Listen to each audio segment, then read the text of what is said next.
I thank Nigerians very much for going there. Well, you must have seen the crowd.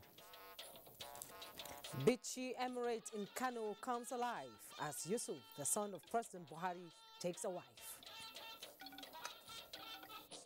To use this unity as a platform to collectively address the challenges of insecurity and underdevelopment in the region. Brainstorm on solutions to national security challenges. We concluded to collaborate. Also tonight, Nigeria joins forces with South Korea towards securing the waterways in the Gulf of Guinea. Hello, you're welcome to NTA Network News. We are live in Abuja. I am Juma Yusuf. Adeola Kammi Akere is in Lagos. Thanks for joining us.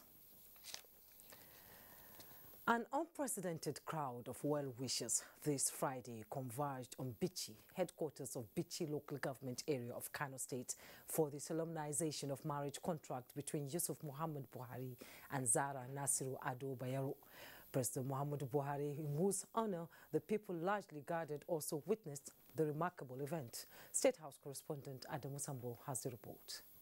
Without doubt, the wedding ceremony between Yusuf Buhari and Zara Nasiru Ado Bayero will remain indelible in the minds of the people of Bichi, Kano State, and indeed Nigeria for a very long time.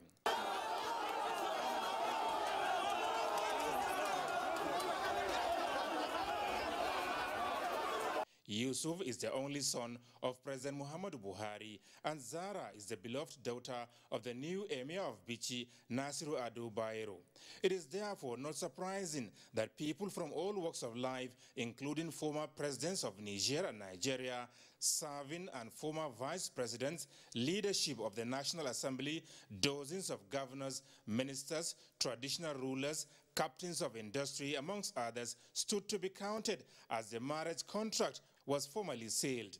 The Minister of Communications and Digital Economy, Dr. Isa Ali Ibrahim Pantemi, presided over the historic event. A bride price of ₦500,000 naira was pronounced to have been paid during the offer and acceptance ritual of the bride, represented by Alhaji Aminu Dantata, and the groom by Malam Mamman Doura. Prayers were offered for a successful married life by the couple, as well as peace, unity, and prosperity of the country. President Muhammadu Buhari described the ceremony as delightful and fulfilling. I'm very impressed with the amount of turnout.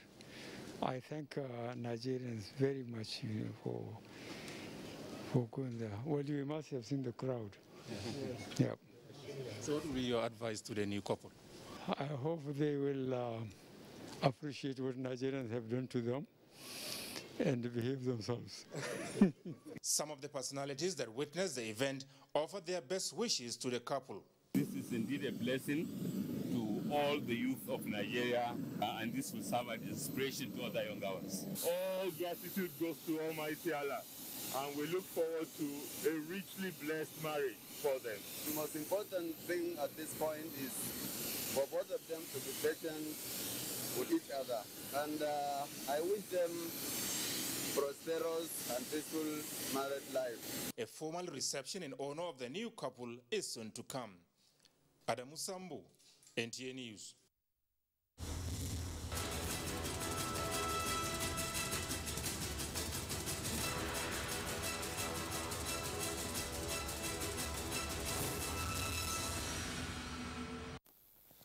And the roll call of dignitaries at Yusuf Buhari's August wedding was quite remarkable, with outpour of well-wishers for the couple, as captured by correspondent Aliu Kabir.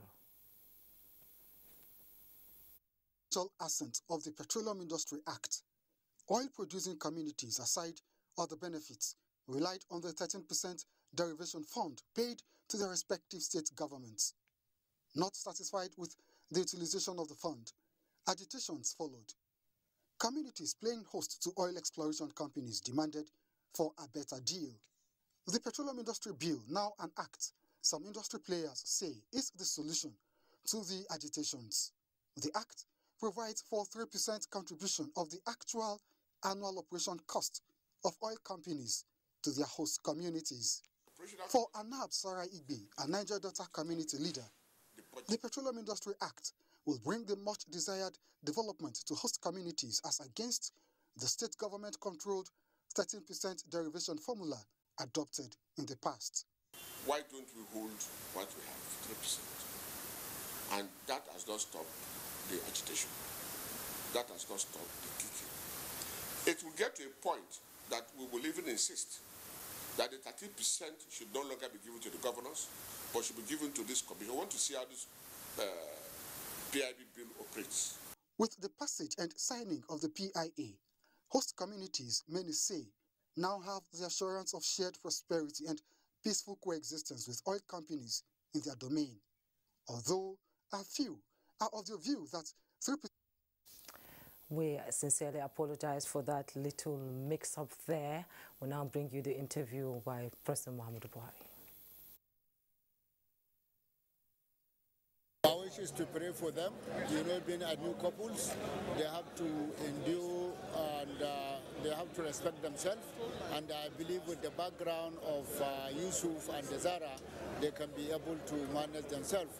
All I can wish them is a fruitful marriage, a wonderful celebration of holy matrimony, and dedicating their family life to God, and to know that they are the younger generation of Nigerians who must ensure that this country remains one, strong, indivisible, and united.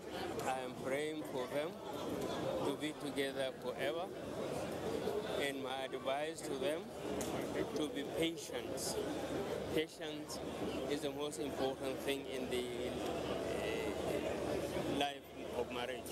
To imbibe and emulate the tradition and the culture of the father of the nation, Mr. President Muhammadu Buhari, in a manner that they become selfless, they become credible, and they exude exemplary character and attitude, so that they will become role models as youth. I wish them well, and I wish the family a wonderful married life. In fact, patience is the watchword in every marriage. Whenever we have an opportunity to advise young couples, the best advice you can give them is to be patient with one another. All the dignitaries in the whole nation are here. That is to say that Nigeria is one. Nigeria unity is not negotiable. We stay united, and that's why we travel from one place to the other.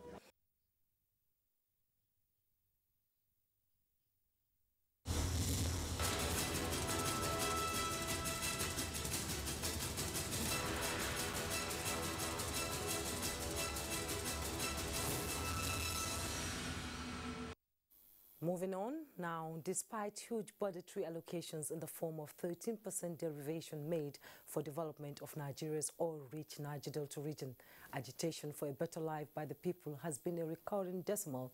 However, light at the end of the tunnel is what the just-signed Petroleum Industry Act, some say, will bring, with provisions for host communities to benefit directly from oil exploration in their domains. Onege Five-Face in this report puts the issues into perspective. Before the presidential assent of the Petroleum Industry Act, oil-producing communities, aside other benefits, relied on the 13% derivation fund paid to their respective state governments.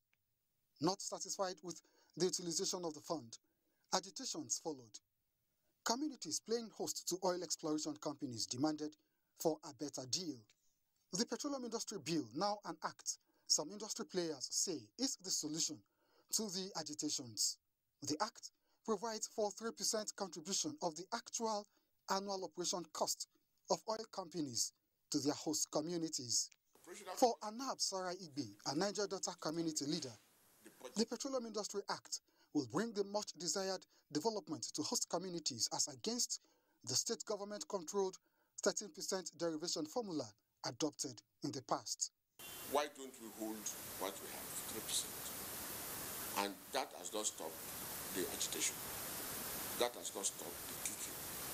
It will get to a point that we will even insist that the 13% should no longer be given to the governors, but should be given to this commission. I want to see how this PIB bill operates. With the passage and signing of the PIA, host communities, many say, now have the assurance of shared prosperity and peaceful coexistence with oil companies in their domain. Although a few are of the view that 3% is not ideal. For many others, however, it is a big win that can be improved upon in time. That amount that we're talking about in 3% is more than twice the amount that goes into NDDC today. It is the implementation of it that will give us an idea as to areas of challenges and the area that we need to look and try to amend if becomes necessary. The Act has provisions for equitable and accountable utilization of the host communities fund. Experts are unanimous that this could be a major step towards finally putting the Niger Delta question to rest. Onengie Fine Face, NTA. Thank you, Onengie. And joining me in the studio to discuss the expected impact of Petroleum Industry Act is the Chairman, Host Communities of Niger Delta, Mike Emo. You're welcome to Network News. Thank you, Nigerians. Now, at last, the PIB has not only been passed, but also signed into law by the President. So how do you, the host communities, feel about this landmark event that has broken the jinx of about 2 decades running? I, as the chairman of the host committee of Nigeria Oil and Gas, HOSCON, I congratulate the Niger Deltas. This has been our expectation for the past 13 years when the bill was over delay. We appreciate what the National Assembly have done, and we must thank Mr. President for not hesitating for signing the bill. This has been our expectation. Now that we're having 3% given to the host community, we just have to start from somewhere. And we can't just start with 100%. 30% derivation started with 1.5%. Abuja brought it to 13% derivation. I think as time goes on, we'll be asking for upward review. For now, how are we going to manage this 3% is what really matters. We'll manage it. Would it go just as the 3% of NDDC or 30% of derivation? No. This time around, I think the Niger Deltas will come together, reason together, look for homogenic innovation diffusionists that will look about the betterment of the Niger Delta in terms of diversification from oil and gas to agriculture, in terms of industrialization, in order to create a job for our youth. And so, on behalf of the Niger Delta leaders of thought, we thank Mr. President. Indeed. And we celebrate what is happening now. Indeed, congratulations is in order and is a step-by-step process. So what does the signing of the Act into law mean to the host communities? What are your expectations now? The signing the Act into law, I think, is a great, huge achievement to the host community. We were not having a law guiding us before. For the past over 50 years, we can't even be proud of 1 billion naira per year. But with 3% and signing to the PIB to an act, I think we'll be expecting over 300 billion. And we are starting from, so it means a lot to us. It is important to us. This has been our expectation. And if OPEC will congratulate Nigeria and praise Mr. President, why can't we at home thank Mr. President and then thank God for what God has done? So we are happy with what has happened. We are starting from somewhere, and I, as the chairman of the host committee of Nigeria, on behalf of the Niger Delta, we're grateful.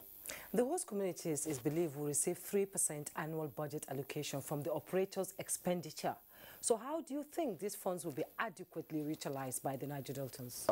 I believe that we have homogenic innovation diffusionists, professionals, where we come together and then we work out a master plan. We look at issues of industrialization. We look at those who we think that are professionals that can actually, we work out master plan to see that we make use of this money effectively, so that in the nearby future, when we're going to ask for upward review, they will say, well, you have done very well with the little that you started with. And so I think who is going to manage these resources should be the call Niger deltas. We have 154 oil and gas producing communities. People should be selected, people who are professional, people who have integrity, who have the interests of Niger Delta and Nigeria as a country at heart, to be nominated to become commissioners in the Oil and the Host Community Trust Fund Commission that we are now jubilating and celebrating. So where do you see the industry and the host communities in the next 10 years? I think we'll be looking at issues of conversion of gas flare into energy, so that our people in the rural area could have light, and we'll be looking at issues of, we cannot talk about agriculture in terms of diversification to agriculture without talking about industry. Industry goes with agriculture, so we'll be looking at refurbishment or rehabilitations of the seaports, and then the DLC, all the industry that were shut down for the past 15, 16 years, how we can actually revive this industry with this money coming in, and we can actually industrialize the Niger Delta. That has become an issue that we need to just oppose and ensure on. Okay, like you said, it's a step-by-step process. Mike Umo is the chairman, Host Communities of Nigeria. Thank you so much for coming on Network News. Thank you, Nigerians. Now, moving on, the establishment of a train station in the locality Ujewe community in Udo local government area of Delta State was of less geographical significance. This report by Austin Edemodu brings to limelight how lives are being transformed amidst socio-economic activities stimulated by the presence of train services in the area. A typical market day that characterizes the economic life wire of the agrarian communities in Udo local government area of Delta State. Beyond this is a growing trend of new economic activities triggered by the location of the Warri Itakpe train station within the Ujewe community. Since coming into operation, this food vendor, Stella Efe, was the first to take advantage of the business opportunities. This terminal has really brought a great change to this community, bring development. It really helps us, the women from this community, to make money. The ripple effects of the socio-economic benefits of the train services are also being felt by transporters too. Most of the passengers who are coming from other states, we used to take them to their various destinations. Even the keke riders are the ones who are even testifying that what the train has been bringing here is good. The Warri Itakpe rail services have become a preferred choice of a movie producer, Joshua Okunola, and others who have continued to share their pleasurable experiences. First ride to this place, you actually enjoy it because it's more comfortable. If the schedule can be more flexible, because just having 2 time schedules, one is 8 o'clock, 8 a.m., the other one is 2 p.m., is not good enough. With the arrival of new coaches, the influx of passengers and movement schedules will therefore be properly handled to the satisfaction of all. Austin Edemodu, NTA News. Now let's bring you up to speed with other news making the rounds. Nigeria and the Republic of Korea are partnering on maritime security at the Gulf of Guinea. Minister of Transportation Rotimi Amechi, at a meeting with First Vice Minister of Foreign Affairs Republic of Korea Choi Jong-hun, says the two countries are interested in finding ways of securing the region. The Deep Blue Sea project, an initiative of the federal government in tackling insecurity, was commended by the Korean government.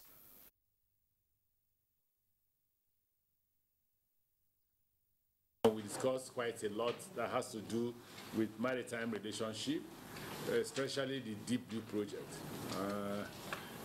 We concluded to collaborate, and maybe we'll hear from him. He then promised some support and assistance from the government of the Republic of Korea. The Deep Blue project, we commend and appreciate ministers and ministries' initiative and relentless implementation of the project also, because it not only increased the maritime security of Nigeria, especially in the brown water, but also it contributes to the regional security and stability to the international community.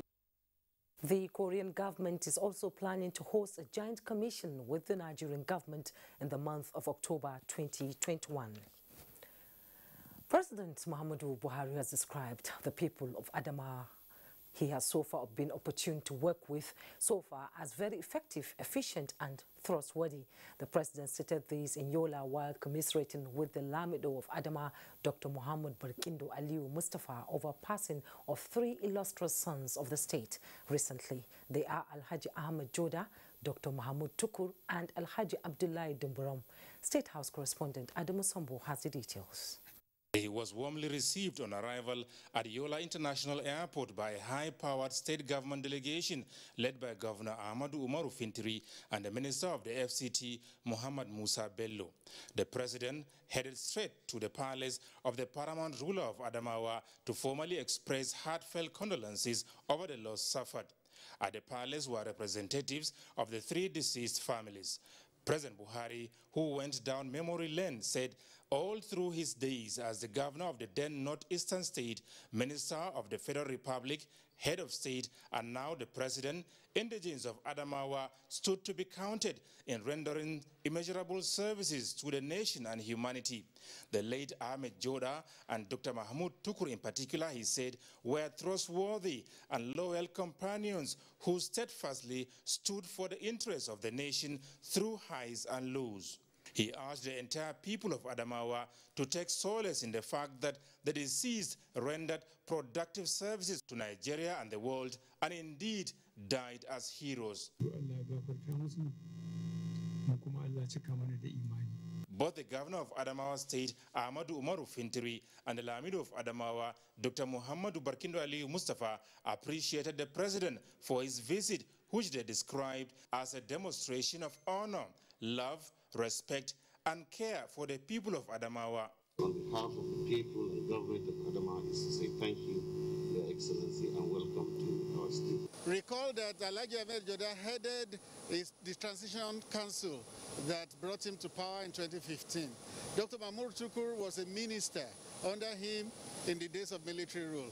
So these were illustrious Nigerians whom he not only knew, who were not just acquaintances, but whom he shared deep relationship with. The president felt the best honor he could pay to their memory was to come to condole with their families and with the Adamawa Emirates. Before visiting Adamawa State personally, President Muhammadu Buhari had sent high-powered delegations to commiserate with the government and people of the state over the painful exit of their illustrious sons at different times. In Yola, Adamu Sambo, NTA News. Nigeria Security and Civil Defense Corps trains first batch of female armed squad. Details of these and more when Network News return. Don't go away. Thanks for joining us. Worried by the security challenges confronting the northern part of the country, some prominent sons and daughters of the region have developed a platform for addressing the evolving challenges. Shoaibu Onoze Yakubu reports that the platform is known as Abuja Roundtable. Stakeholders at this event include former senior public officials and governors, retired generals, as well as other public-spirited Nigerians from the northern region of the country. Their mission is to address security challenges using the platform Abuja Roundtable. Briefing the media in Abuja, former presidential candidate Bashir Tofa noted that security challenges confronting the nation are worrisome, especially in the northern region, hence the need for collaboration among relevant stakeholders in the country. He reiterated the need to end wanton killings and destruction of property in the north, while acknowledging the efforts of the government. As leaders, we have no difficulty admitting that all is not well with northern Nigeria and taking primary or vicarious responsibility for the current state of affairs. The elder statesman speaks further on the mandate of the Abuja Roundtable. It is therefore for the above reasons that we have founded Abuja Roundtable and set ourselves the following objectives. 1, to foster genuine unity among the peoples of northern Nigeria. To use this unity as a platform to collectively address the challenges of insecurity, and underdevelopment in the region. The stakeholders maintain that they will deepen consultations with the aim of attaining their objective. Shuaibu Onoze Yakubu, NTA News. Still talking security, the fight against banditry, kidnapping and other forms of criminality in the country is receiving a boost as Nigeria Security and Civil Defense Corps Kaduna State Command trains its first batch of female armed squad for various combat operations. Adamu Sunday reports. Is part of effort to reposition the Corps in scaling up the fight against all forms of criminality in the country. Elected Minister of Interior, through his representative, congratulated the squad, urging them to discharge their duties in line with the rules of engagement of the Corps. This is just the first step, and it's a continuous thing, and we'll continue doing it.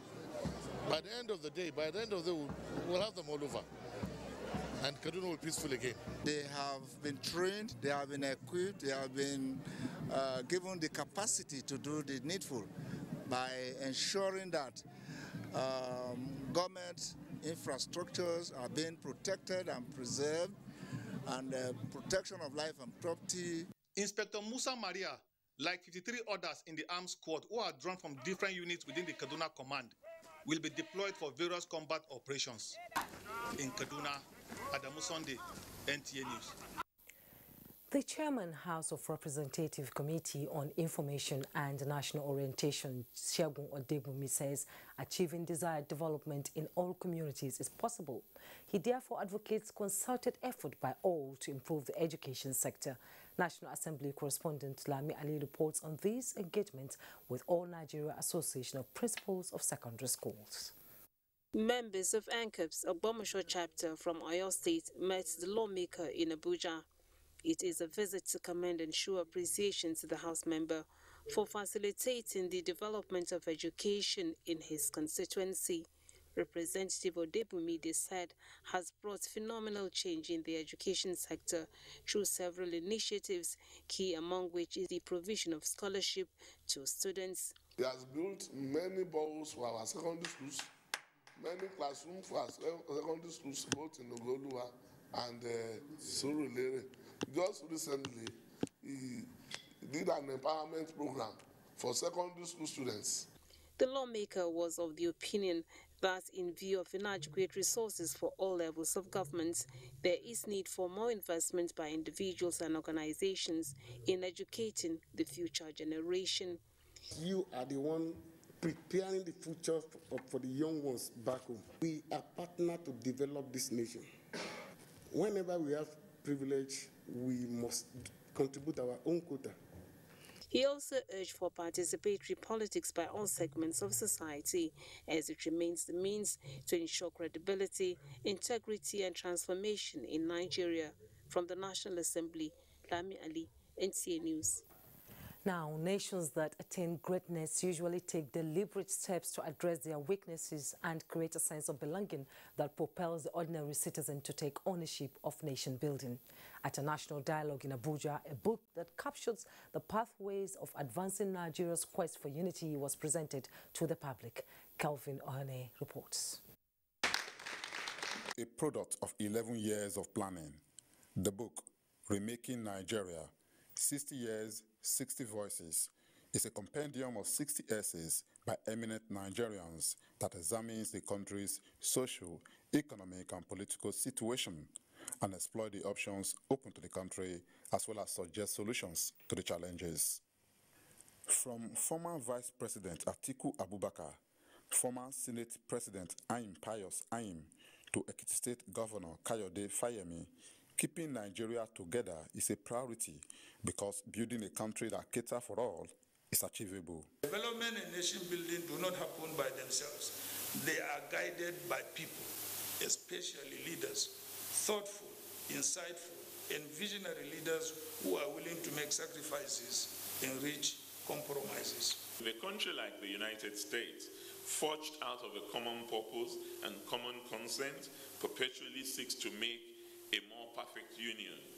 We have no excuse to give up on the task of nation building in Nigeria. Edited by Chido Onoma, the book is one of the contributions of the African Center for Media and Information Literacy to nation building. In Abuja, Kelvin Ewonwaye, NTA News. President Muhammadu Buhari congratulates all Ishekiris as Prince Sola Emiko gets installed as the 21st Olu of Warri this Saturday. In a statement, President Buhari salutes the kingdom for overcoming the issues that arose after the initial appointment of the Olu designate, urging that any outstanding matters should be amicably resolved in the interest of peace and tranquility. He noted that as a Western-trained political scientist and management expert, the new Olu should use his intellect to serve his people for the peace of Ishekiris, the Niger Delta region, and the country in general. Talking politics now, chieftains of the All Progressives Congress says the party is now stronger and more promising under the Governor Mai Mala Buni-led caretaker and extraordinary convention planning committee. This was at a maiden press briefing to highlight the activities of the committee held at the Buhari House, National Secretariat of the APC. Saliu Abdullahi Gwanara reports. For a year and 2 months now, the All Progressives Congress has been under the leadership of a 13-member caretaker committee led by the Yobe State Governor Mai Mala Buni. This followed the dissolution of the Adams Oshomole-led National Working Committee by the National Executive Committee NEC of the APC, led by President Muhammadu Buhari. A chieftain of the APC, Patrick Obahiagbon, led staff of the Media Directorate of the APC National Secretariat to address the media on the journey so far. Among the achievements are the planning and conduct of a nationwide APC membership registration / revalidation exercise, reconciliation of all the lingering disputes amongst members within the party, conduct of congresses at ward, local government, state levels, which is currently ongoing, constitutional amendment for the party, conduct of the national convention, which is work in progress. Maintaining the party's capacity to mobilize more members and win subsequent elections formed highlights of the achievement of the caretaker committee. During the period under review, the CECPC led the party to contest in several elections and by-elections with an overall 95% success. Party faithful have been encouraged to explore internal peace-building mechanism to resolve issues and avoid litigations in line with the demand of the leader of the party, President Muhammadu Buhari. In Abuja, Salihu Abdullahi Gwanara, NTA News. Former President Olusegun Obasanjo has asked the political elites to prioritize the security and economy of the nation rather than the current agitation about the 2023 general elections. The former president stated this in Abuja, Ogun State, while playing host to the national chairman of the People's Democratic Party, Prince Uche Secondus. Timothy Yusuf reports. National Chairman of the People's Democratic Party, Prince Uche Secondus, accompanied by the party's National Secretary, Senator Umaru Tsauri, and some members of the National Working Committee, met with former President Olusegun Obasanjo. Chief Olusegun Obasanjo believes that while the polls are equally important, the major focus should be on the challenges facing the country and impeding its growth and development. The elder statesman decries that the country has not attained its destined position in the Committee of States and describes the current situation of the nation as not too friendly but not irredeemable, and hopeful that the country will be great again with justice and equity. 2023 is important. The 2023 is not as important as being able to package Nigeria as a wholesome peace. PDP National Chairman Prince Uche Secondus commends the leadership quality of the former president, who is one of the founding fathers of the main opposition party. Amidst the recent disagreements within the party, the national chairman is confident that the PDP is emerging stronger ahead of the forthcoming elections. Yes, we belong to a political party, but if we don't have a country, where will be the democracy? You can only have a peaceful country where democracy can strive. Members of the PDP in Ogun State also met with the party's national chairman in Abuja. Timothy Yusuf, NTA News. President Muhammadu Buhari has, upon the recommendation of Education Minister Adamu, approved the reappointment of the Registrar of the Joint Admissions and Matriculations Board, JAMB, Professor Ishaq Olariwaju Olodi, and Chief Executive Secretary of the National Universities Commission, NUC, Professor Abubakar Adamu Rashid. The two appointments are for a tenure of 5 years each, with effect from 1st August 2021. Also reappointed is Dr. Hamid Bobui as Executive Secretary of the Universal Basic Education Commission, UBEC, for a second and final tenure of 4 years with effect from 1st August 2021. It will be recalled that President Buhari had earlier approved the reappointment of Professor Ifeoma Isegu Abainihi as Registrar CEO of the National Business and Technical Examinations Board, NAPTEP, for a second term of 4 years to sustain the efforts at sensitizing Nigerians on the critical role of technical and vocational education and training and business subjects in the new knowledge economy. To give further impetus to mathematics education, approval was also granted for the appointment of Professor Promise Mebine as the Director, Chief Executive of the National Mathematics Center for an initial tenure of 5 years, with effect from 17th August 2021. It's now time to join Adiola in our network studio for more report from that axis. Hello, Adiola. Hello, Jumai. Port regulators and security agencies are strategizing towards dismantling illegal checkpoints within the port community. This is sequel to incessant cases of extortion, which is impeding accessibility and trade facilitation. Michael Olaleye reports. Accessing a Apapa corridor could be painstaking. Apart from contending with the ever-busy traffic, there is the worry of alleged extortion from both the security agencies and hoodlums around the corridor. Adekunle Taiwo is a victim. Despite spending weeks before getting to this point en route the ports, certain sacrifices must be made. All these our police and the last man, the way they are doing, they will let us to say, park the motor, immediately they park their motor, they still arrest us again. Carry us to the station, collecting their money from hand. Although the electronic call-off system is being rejigged for efficiency, but port regulators are removing impediments that once challenged its near success. For instance, shanties have been pulled down to ease accessibility, while the minimum safety standards for trucks and articulated vehicles are being enforced to discourage wrecked vehicles from plying the ports. But a major challenge to the actualization of free flow of traffic within the corridor is that of illegal checkpoints. Now we have decided that a team be set up to go around the Tinkan-Apapa corridor and identify where we should have roadblocks. We have pleaded with the Lagos State CP Lagos to please work with us to reduce the incidences of extortion. While this intervention is expected to yield positive results, the Nigerian Ports Authority is worried about the increased attacks on ships at berths. We want everybody to do their business legally. We don't want anybody to extort these truckers. We don't even want truckers to extort themselves any longer. The mandate before regulatory agencies is harnessing avenues for increased turnover along the axis. In Lagos, Michael Olaleye, NTA News.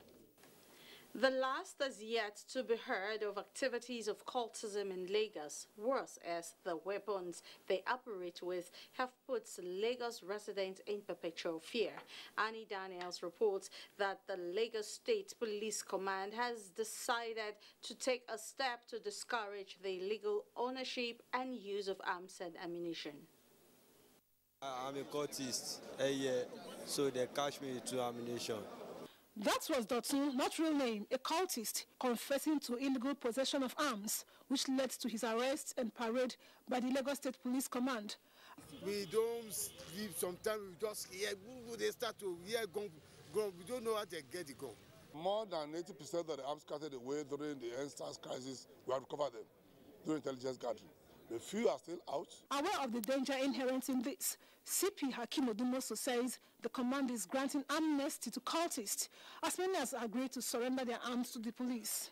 In compliance with the General Police Directive, so we have issued warning to all those that unlawfully carry arms, and some of them have willingly submitted. But those who are refused to submit now, we're after them.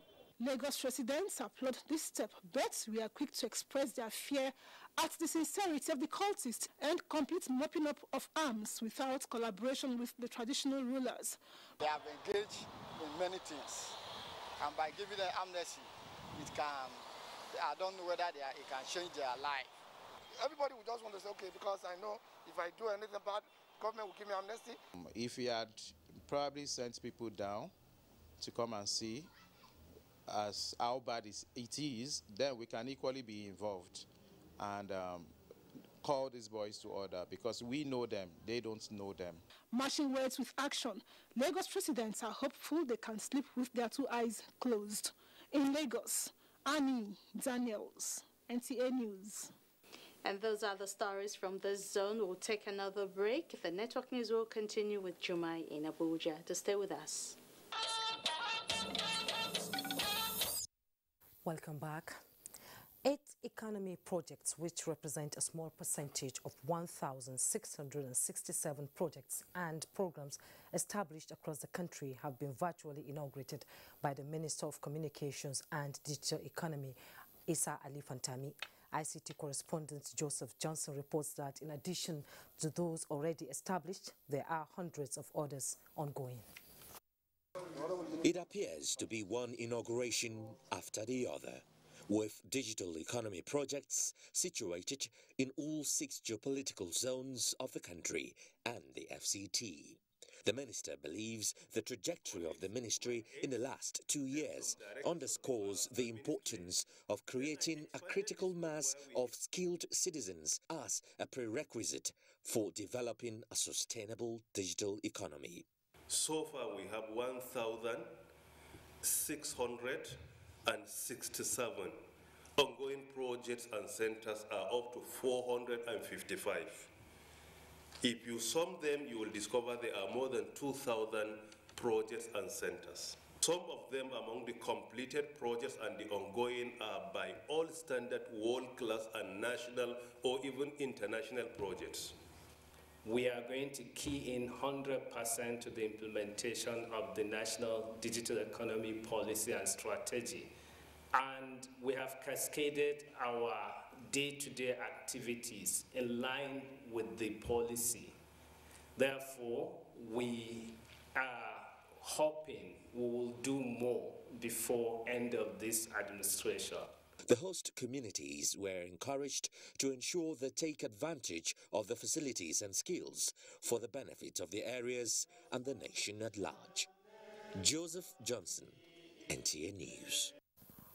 We'll take another break. We'll be right back. The 16th Paralympics Games begins in Tokyo from 24th August to September 5th this year. Nigeria is among over 250 countries participating in the event. Sports correspondent Femi Johnson takes a look at the event and Nigeria's participation.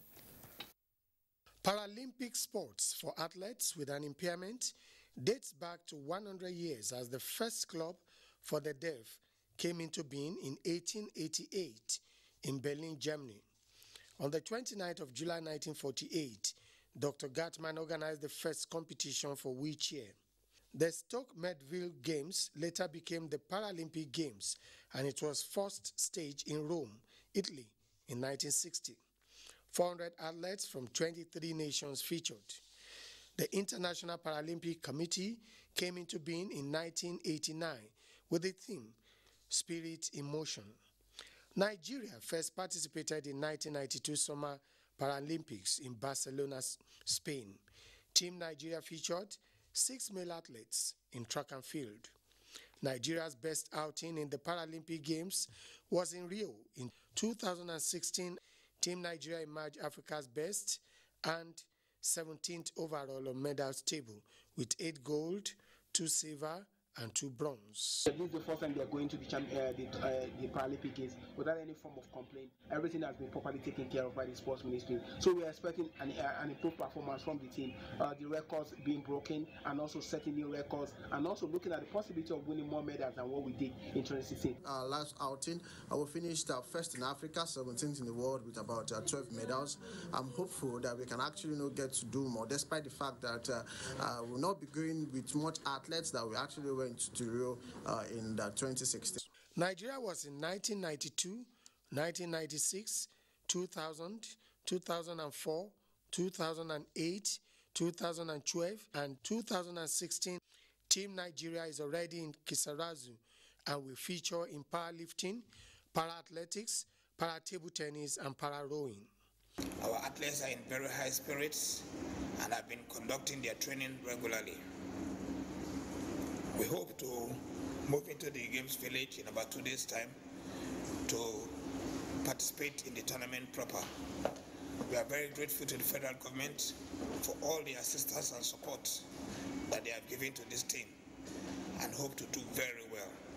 Come 5th of September, when the game ends, the Nigerian contingent will return to Nigeria with many gold medals. Bearing in mind Nigeria's recent performance of a silver and bronze medal in the Olympics,